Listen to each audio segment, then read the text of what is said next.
طيب في الدرس ده هناخد مع بعض مصطلح مهم جدًا وحاجة اسمها الstop out ودي لمّا تفهمها هتعرف للأسف إن في brokers كتير جدًا بتضحك علينا في النقطة دي، وفي ناس بتندرج ورا مصطلحات يعني ورا مفاهيم غلط وأرقام بتتقال لهم، فللأسف بتأدي في الآخر إن هو يخسر فلوسه وييجي يقعد يعيط بقى ويبعت لي الحقني، ده أنا دخلت وخسرت، ده أنا عملت، ده أنا مش عارفة إيه، ده البروكر نصب عليَّ. هو المشكلة ما بتبقاش في البروكر، المشكلة هو أصلًا مش فاهم اللي بيحصل معاه ده بيحصل ليه. فالمصطلح اللي إحنا هناخده المرة دي حاجة اسمها الstop out.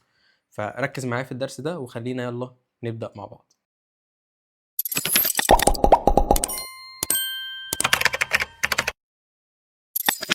السلام عليكم ورحمة الله وبركاته، معاكم دكتور خالد البربري من دورة تعليم تداول الفوركس للمبتدئين. المرة اللي فاتت أو الدروس اللي فاتت عرفنا إيه هو الmargin وعرفنا الmargin call وعرفنا الmargin call ده اللي هو نداء الهامش، ده بييجي لك إنذار لمّا يبدأ المستوى الهامش بتاعك ينزل مثلًا ل50% أو للقيمة المحددة للبروكر، وغالبًا هي هتبقى 50% من قيمة مستوى الهامش أو الmargin level. وقُلنا أصلًا إن الmargin level ده بيبقى 100% في العادي، وطول ما هو فوق ال100% إحنا كده وضع آمن بالنسبة لنا. أول ما يبدأ ينزل عن 100% ويوصل ل50%، ده كده معناه إن أنا بدأت أدخل على إيه، خلّصت الfree margin ودخلت كمان على الmargin بتاعي.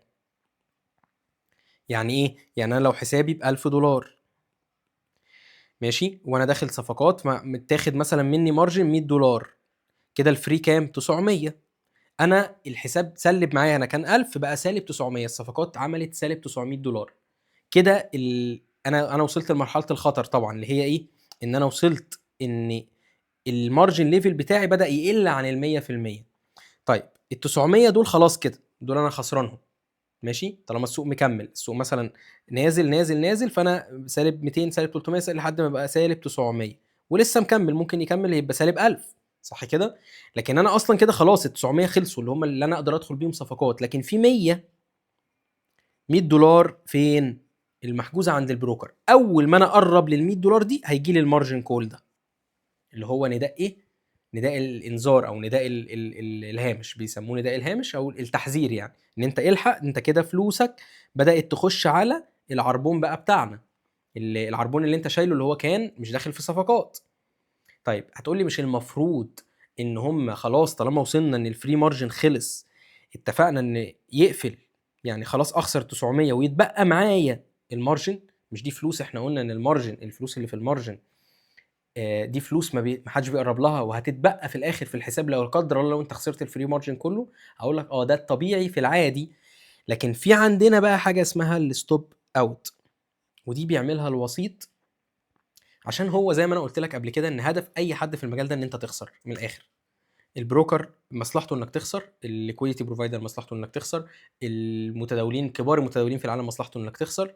أي حد من مصلحته إن أنت تكون خسران، ليه؟ عشان أنت خسارتك دي هتبقى مكسب بالنسبة له بصورةٍ ما، ماشي؟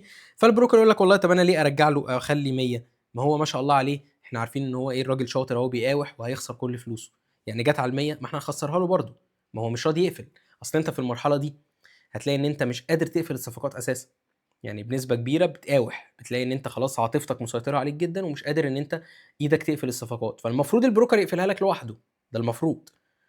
غالبًا ده ما بيحصلش، ليه؟ عشان هو بيبقى حاطط stop out وأنت أصلًا ما بتبقاش عارف أو ما بتسألش أساسًا.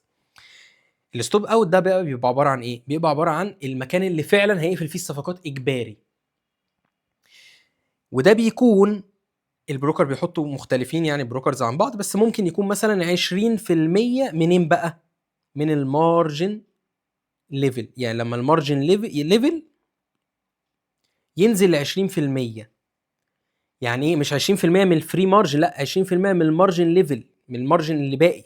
يعني إحنا كان ال100% دي الmargin level كان بيبقى 100% إمتى؟ يعني إمتى الmargin ده هيبقى 100% الmargin level؟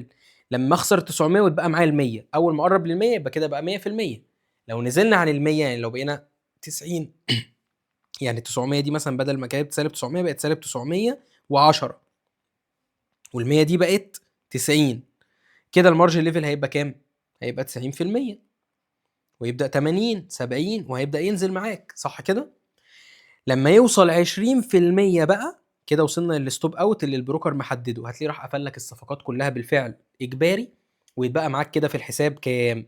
بدل ما كان هيتبقى معاك $100، لا ده هيبقى معاك 20% منها، يعني هيبقى معاك كام؟ $20 بس.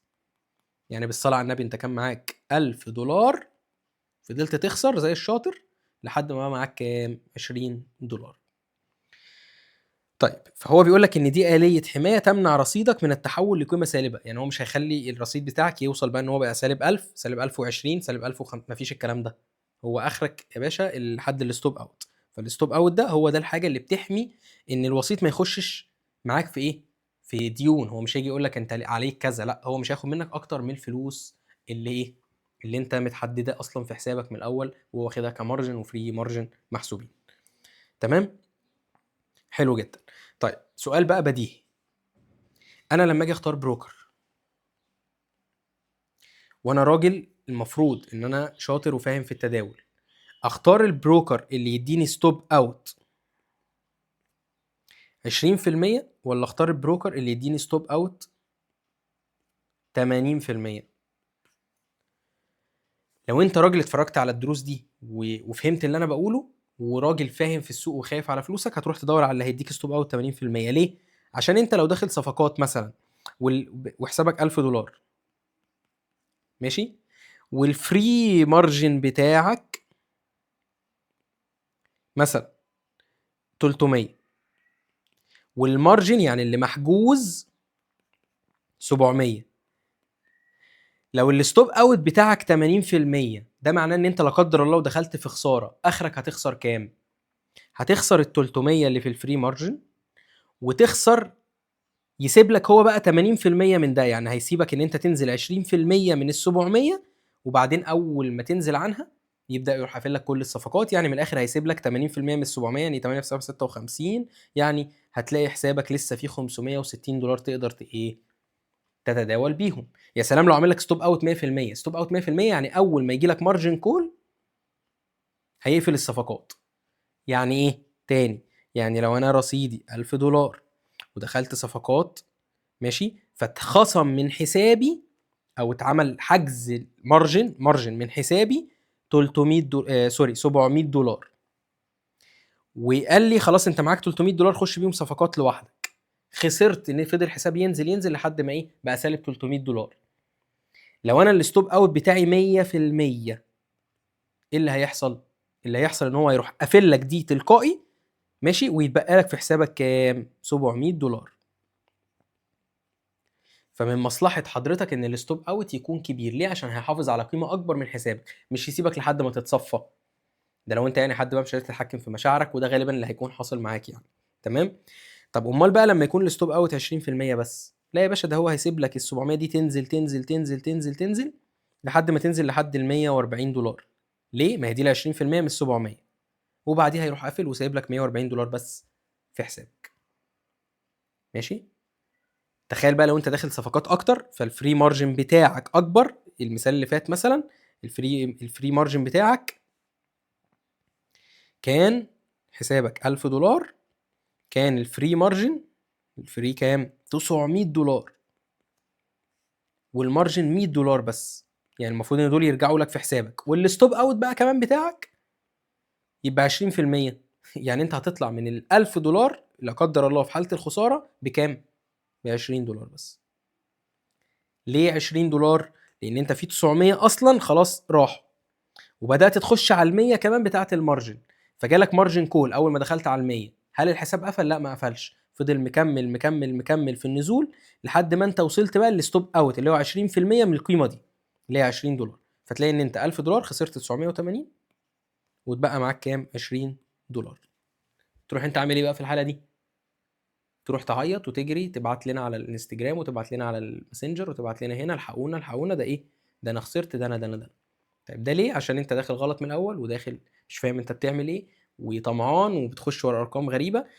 طبعا الحاله دي ممكن تحصل مع اتنين مختلفين من الناس. واحد للاسف هو مش فاهم، فديك فهمت فمالكش حجه، فتدور بقى على البروكر بيديك ستوب اوت كام. واحد تاني طماع يجري ورا البروكر اللي بيديله ستوب اوت عالي واطي، قصدي يعني يديله مثلا 20% 10%، في ستوب اوت زيرو كمان. في بروكرز ما بتقفلش خالص، سيبك لحد ما تصفر حسابك خالص، ويديله كمان هنعرفها في المحاضرات اللي جايه، الدروس اللي جايه، رفعه كبيره جدا فتدي لك قدره على انك تفتح صفقات كتير جدا. فلا قدر الله اقل تراجع في الحساب هيسبب لك خساره كبيره انت للاسف مش هتحملها، وحسابك كله طبعا هيتبخر وهيبقى زيرو.